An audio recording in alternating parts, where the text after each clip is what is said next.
So what happened is I went somewhere to buy something and I was sitting down on a chair and two guys were seated opposite me. They backed me so they couldn't see my face, but they were speaking loudly, probably because they thought nobody could understand their language.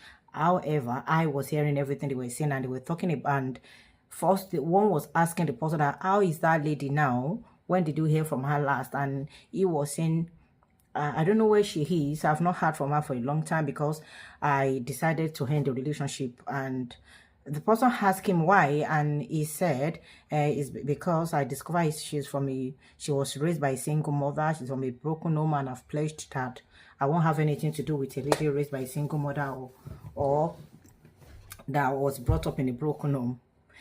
Hello everyone, how are you doing? Welcome to my channel. If you are seeing me for the first time, my name is Holu. I'm a newly qualified social worker. I'm an immigrant in the United Kingdom, and I've got 5 years of lived experience. This video, thank you, welcome for coming to my channel. Thank you, welcome for watching my YouTube channel. Thank you, I appreciate you. Please subscribe, likes. I want to build a community on this street, and I really need your support. As you can see that my communication is not yet flowing very well because I'm new here.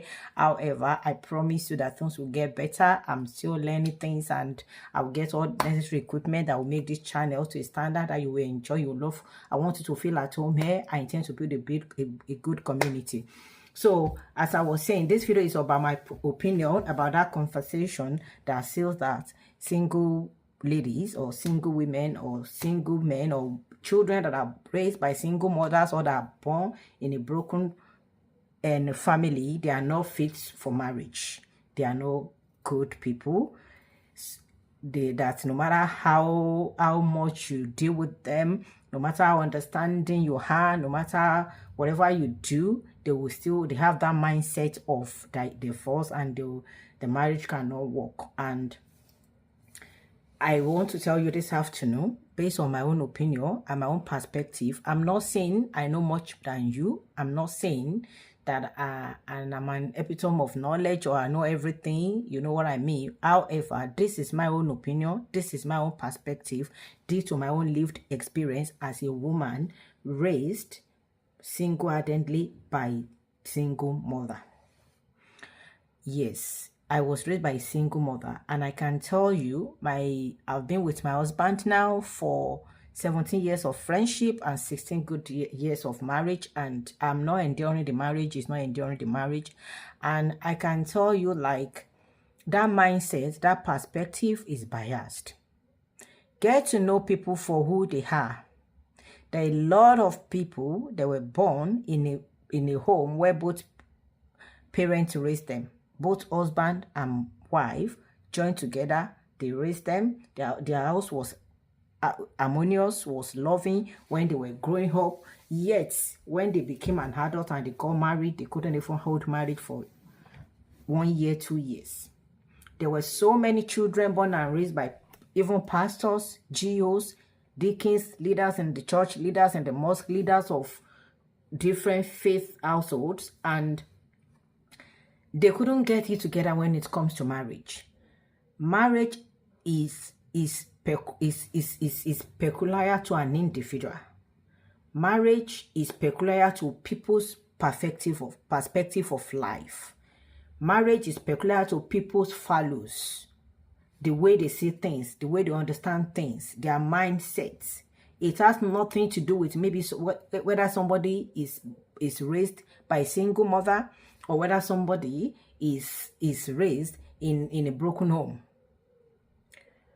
What about people that their parents did not divorce, but the husband or the wife died when the child was still at a tender age, and the child has to be raised by either single-handed, either by the mom or by the father?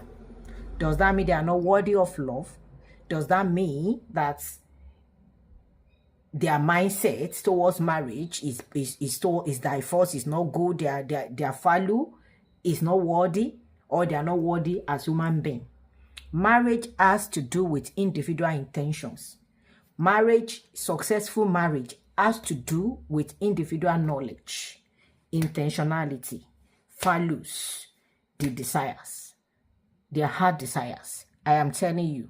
And I'm talking about happy marriage. I am not talking about a marriage where one partner is suffering and they are enduring and they can stay together for 25, 30, 40, and they can even stay together forever and ever, and the situation remains the same. I am talking about healthy marriage. A marriage where both parents both adults retain their individuality. And at the same time, they are working together. They are living in harmony to raise their children, working together as a family, pursuing pursuing the same goals, living the same life, having the same values, seeing life through the same lens. Yet they are both retain their individualism. What I mean by retaining individualism is a woman can operate and live as a separate entity, as a human being that is worthy, that is deserving. It is not under control of another man because he's her husband. Also, a man can live individually, independently, as a human being, can make his own choice, can say, this is my own perspective about life. And the woman will also say, this is my own perspective, and they will come together and rub mind and compromise to make decisions, to make the things work. They are living individually for themselves while still living together as a couple. That is a healthy marriage, not a marriage where one is trying to control another. If they are joining finances, it is because they both want to join their finances together. Their values align with it. If they're having separate finances, it is because that is how they want it to be. Maybe one of them does not believe in joint account or anything, and the other one, even though he believes in it, he compromises because he wants to be with her or she wants to be with him, and they will come together and work out how things will happen, maybe how to run their home, maybe how to buy this, how to do that, and they'll process it and they continue to live in harmony. No one is controlling the other. It is not a union where the man is telling the wife not to work, or the woman is believing that when I work, my money is my own, while the husband's money is ours. It is a marriage that has evolved outside normal African culture, African tradition, where things that does not serve humanity is being promoted as culture, where things that does not serve humanity is being projected as traditions, as a way of life for people, or where things that is not serving humanity is wrapped as doctrine, as law, under religion, where it is being used to subjugate one for another, and they call it submissiveness. I am talking of a marriage where a woman is doing something to promote the life of the husband and her children intentionally. She's not being forced to. A woman can decide, I want to be giving all my money to my husband. It is her choice. It's not because tradition or religion, somebody somewhere is influencing her to do so.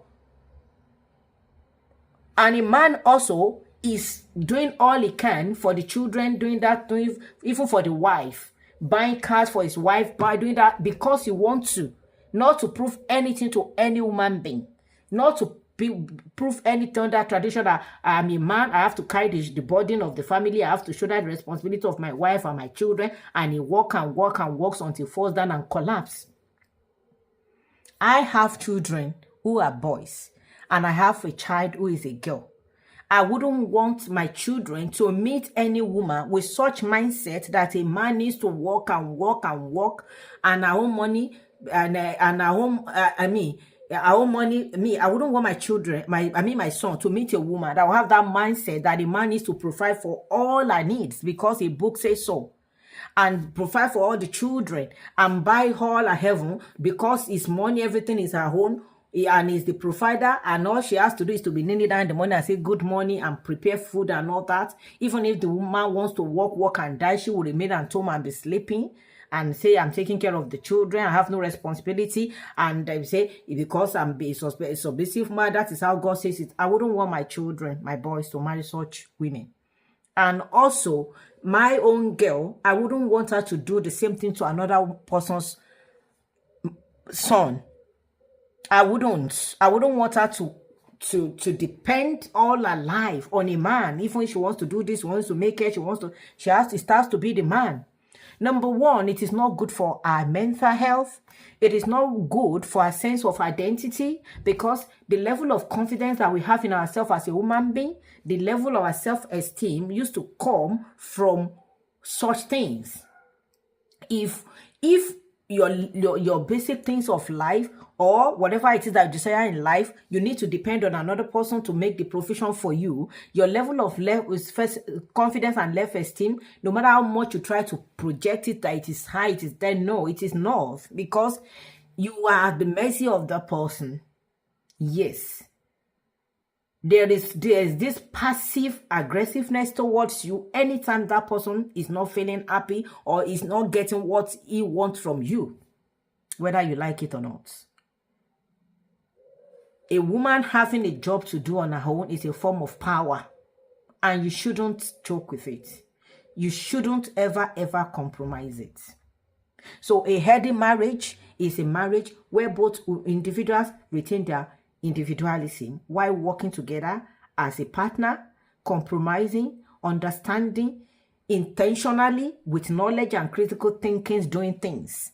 Where it is not difficult for a woman to say I'm sorry when she knows that she has done something wrong, or whether intentionally or ignorantly, as soon as she understands that this thing that I'm doing is not supposed to be, she is willing to compromise. She's willing to come down and say sorry. She's willing to be accountable. She's willing to take responsibility. And she's also willing to forgive when somebody also take accountable and responsibility for whatever it is that you might have done to her. I'm not talking in terms of physical exchange. That is a no. A man raising his hands on a woman, or a woman raising his hand on a man, and then they come together and now be saying, I'm sorry, the devil is... No, it is a no. Please, it happened once, don't let it happen twice.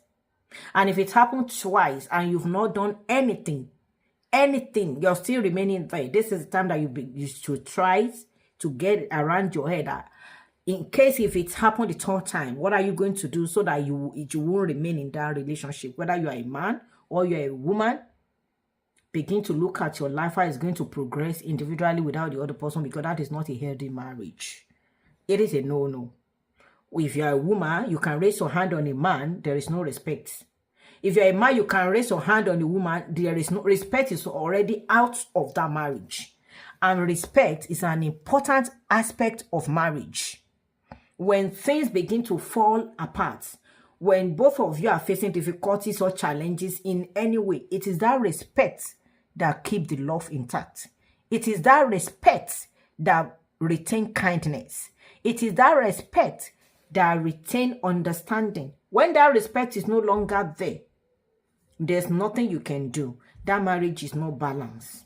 It is no longer balanced. That is not a relationship you should pursue. I don't want this video to be long, so I may come back again to say more. You know, I'm just rambling now. I'm just going here and there because I don't actually know a particular point that you may want to explore in this conversation. But if you comment, if you tell me a particular thing, maybe it's about finance, maybe it's about children, maybe it's about family, maybe it's about in-laws, whatever it is aspect, my own lived experience of 17 years of friendship and 16 years of marriage, I can render my own opinion. I can say one or two things and you might be able to pick something. And so please comment on this video, like and subscribe. Please subscribe. If you subscribe, you will encourage me. I want to be talking more. I will know that I'm doing something right. I need your validation on this channel. I need your validation. I can even start to do live whereby I will begin to talk. I want to build community. I really want to build community with you. And there are a lot of things, a lot of value that that will flow from me to you. And you can even inbox me separate things that we can discuss. For now, I'm new, so I've got all the time. I've got all the time, you know. Whenever, if I go to work, once I come back, I'm not doing anything, I check my inbox. If I see your email, I'll be able to talk, reply to you. And if I need to come and use it to make video, I'll come and talk to you and use everybody would lay. I will mention your name. If you don't want me to share anything about whatever you might have told me, there is no problem. And as well, if you comment, you want to know anything about me, if I feel like I'm comfortable sharing, I'll let you know about my journey, my immigration journey to UK with my husband and my 3 children. We moved together in 2021. Anything at all that you want to know, just comment the direction that you want this channel to go. I'm here for you. There are different stages in life. There are different phases, and I'm at a phase that I want to sit down and do what I love doing, what I enjoy doing. And that is, I love talking. I live in my head. I love thinking. I love sharing knowledge. I love engaging with people when it comes to issues of life, because I've had my own trauma. I've had my own lived experiences. Talk about different aspects of life. I have little understanding of how things works and how it is based on my own opinion and perspective. And if you want to know anything, just let me know. So help me to build this community. I will first start going on live that we can talk. You can call in, we'll talk and all that. I'm someone that I don't go out there to party. I don't have much friends. That is voluntary. That is who I am. It's not because I'm not lonely. I'm not looking for friendship or However, I am open to positive energy, exchange of positive energy, communication here and there, being friendly with people and, and good vibes. So thank you for watching me. If you are still watching up to this moment, I'm still rambling. Thank you. Please subscribe, like, and comment. Let's keep the channel alive. Let's let this channel begin to flow. This is unedited fashion. I don't know how to edit. I don't know how to do all this thing yet. What I do now is if I make video and I don't like it, I delete it. And sometimes I would have deleted more than 10, 12. But now I don't want to keep deleting. So if you see any error in this video, forgive me. I am still learning. Thank you. Thank you for watching. Bye.